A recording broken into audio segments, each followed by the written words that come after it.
Selamat datang di channel Sumber Belajar, media belajar masa kini. Mari kita belajar materi kelas 5, tema 1, subtema 1, pembelajaran kelima. Namun sebelumnya, silakan klik tombol subscribe dan nyalakan loncengnya agar kalian tidak ketinggalan video-video terbaru dari kami. Mari kita simak video pembelajaran dari kami. Di bawah kandang kelinci, Edo melihat seekor siput yang sedang berjalan perlahan. Edo pun mengambilnya. Kelinci dan siput sama-sama hewan, tetapi gerakannya kok berbeda ya?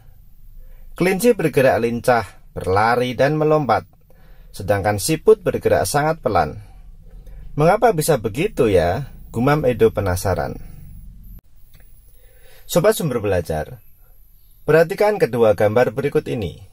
Temukan perbedaannya. Gambar yang pertama adalah gambar kelinci.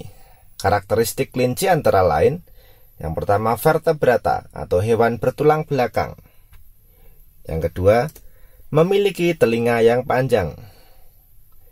Yang ketiga, memiliki 4 kaki yang kuat yang bisa digunakan untuk berjalan, berlari, dan melompat. Kemudian yang keempat, memiliki 4 gigi pengerat. Dan yang kelima, melahirkan anaknya. Kemudian gambar yang kedua adalah gambar siput. Karakteristik siput antara lain, yang pertama avertebrata atau hewan tidak bertulang belakang. Dan yang kedua, memiliki cangkang yang keras. Yang ketiga, tidak memiliki kaki. Yang keempat, tubuhnya penuh dengan lendir. Yang kelima, bertelur dan bersifat hermafrodit atau mempunyai 2 kelamin sekaligus, jantan dan betina. Sobat Sumber Belajar, pada pembelajaran sebelumnya, kamu telah mengerti bahwa kelinci termasuk hewan vertebrata. Lalu, bagaimana dengan siput? Siput merupakan hewan avertebrata. Hewan avertebrata merupakan hewan yang tidak memiliki tulang belakang. Adapun ciri-ciri hewan avertebrata lainnya antara lain biasanya susunan sarafnya berada di perut, memiliki rangka luar, dan otaknya tidak terlindungi oleh rangka. Contoh hewan avertebrata adalah siput, serangga, cacing, ubur-ubur, cumi-cumi, dan lain-lain. Amatilah organ gerak siput berikut ini. Nama organ gerak adalah kaki perut dengan bentuk pipih dan lebar. Fungsinya, fungsi utama kaki perut pada siput adalah untuk bergerak dan berpindah tempat. Isilah tabel berikut ini. Nomor 1, nama hewan belalang, nama organ gerak, kaki depan dan belakang. Fungsinya, kaki depan berfungsi untuk mencengkeram dan kaki belakang berfungsi untuk melompat. Kemudian yang nomor 2, nama hewan cacing, nama organ gerak, otot-otot yang berada di seluruh tubuhnya. Fungsinya untuk bergerak dan berpindah tempat. Nomor 3, ubur-ubur, nama organ gerak tentakel, untuk bergerak dan sebagai alat perlindungan diri. Sobat Sumber Belajar, marilah kita simak bacaan berikut ini. Siput bukanlah hewan lemah. Siput menurut sebagian orang dianggap sebagai hewan yang lamban dan menjijikkan. Bahkan karena gerakannya yang lamban, tidak jarang orang membanding-bandingkannya dengan kelinci. Siput juga dianggap menjijikkan karena tubuhnya yang penuh lendir. Sebenarnya siput memiliki kelebihan dan keistimewaan. Kelebihan dan keistimewaan siput ini merupakan karunia Tuhan yang tidak dimiliki oleh hewan-hewan lain. Apa saja kelebihan dan keistimewaan tersebut? Siput merupakan hewan yang berjasa dalam penguraian serpihan daun-daun. Kenapa berjasa? Karena siput memakan daun-daunan dan menjadikannya bagian-bagian yang kecil atau serpihan sehingga mudah untuk diuraikan oleh bakteri pengurai. Jika benda-benda yang besar seperti daun berubah menjadi serpihan dan diuraikan akan bermanfaat bagi kelestarian lingkungan sekitar siput berada. Hasil penguraian yang diawali oleh siput itu akan berfungsi menjadi pupuk alami sehingga tanah pun menjadi subur. Siput adalah sang pengembara yang mandiri. Meskipun siput berjalan lamban, namun siput memiliki stamina yang sangat bagus. Daerah pengembaraan siput pun sangat luas. Pengembaraan siput dimulai sejak siput menetas. Setelah menetas, siput langsung mandiri. Siput tidak lagi terikat dan bergantung pada induknya. Siput memiliki pertahanan diri yang baik dalam beradaptasi dengan lingkungan dan mempertahankan diri dari serangan predator. Meskipun tubuhnya lunak, namun tubuh siput memiliki lendir. Lendir ini berfungsi sebagai minyak pelumas dan pelindung bagi tubuhnya ketika berjalan di permukaan. Jalan sekasar apapun dan seterjal apapun akan mudah dilalui tanpa tubuhnya terluka. Selain itu, siput juga dikaruniai Tuhan dengan cangkang. Cangkang ini berfungsi sebagai rumah yang memberikan kenyamanan dan keamanan bagi tubuhnya.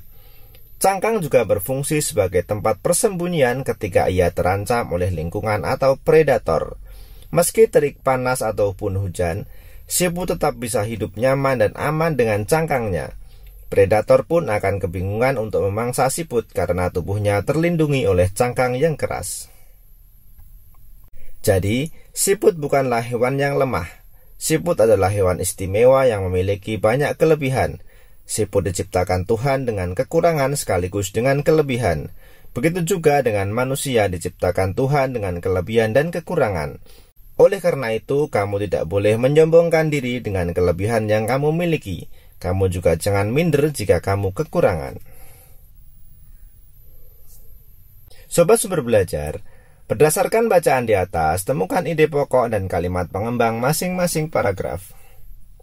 Pada paragraf yang pertama, ide pokoknya, siput dianggap sebagai hewan yang lamban dan menjijikkan.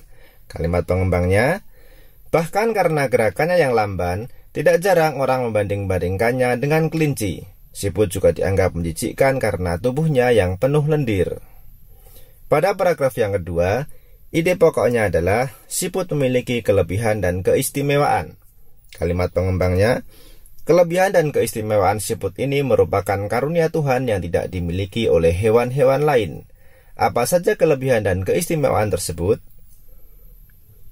Pada paragraf yang ketiga, ide pokoknya, siput merupakan hewan yang berjasa dalam penguraian serpihan daun-daunan.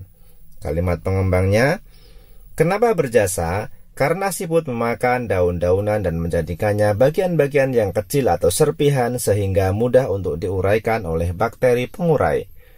Jika benda-benda yang besar seperti daun berubah menjadi serpihan dan diuraikan, akan bermanfaat bagi kelestarian lingkungan sekitar siput berada.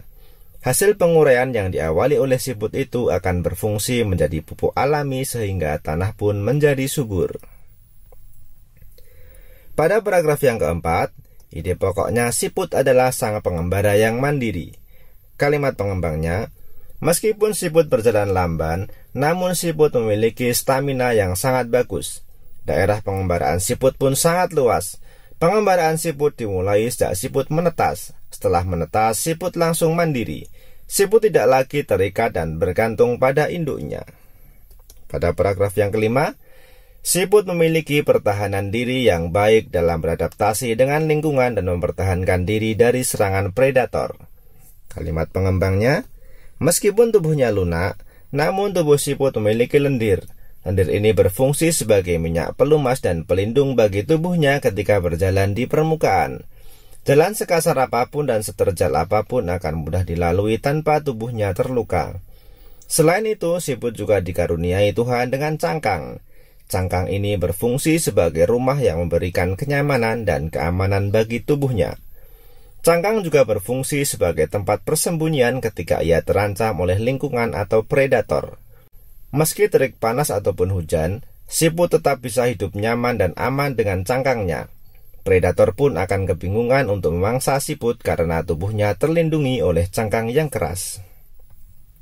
Pada paragraf yang keenam, ide pokoknya adalah siput bukanlah hewan yang lemah.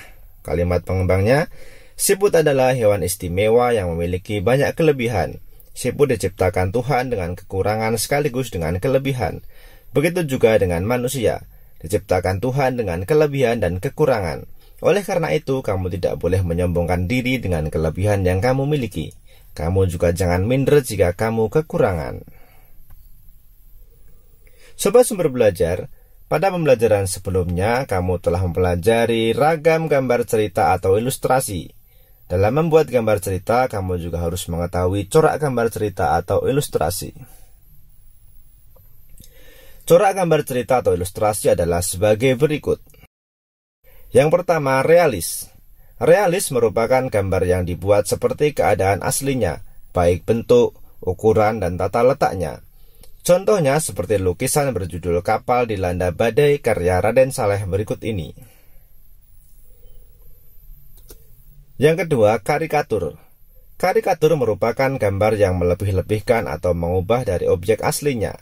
Gambar karikatur menyajikan objek dengan karakter yang lucu dan aneh. Biasanya gambar karikatur mengandung kritikan dan sindiran. Yang ketiga, kartun. Kartun merupakan gambar yang berfungsi untuk menghibur dan berisikan humor. Gambar kartun dapat berupa tokoh binatang atau manusia. Yang keempat, dekoratif.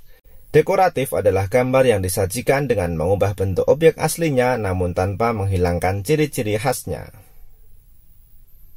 Sobat Sumber Belajar, demikian penjelasan dari kami. Jangan lupa like, share, dan subscribe channel Sumber Belajar. Terima kasih.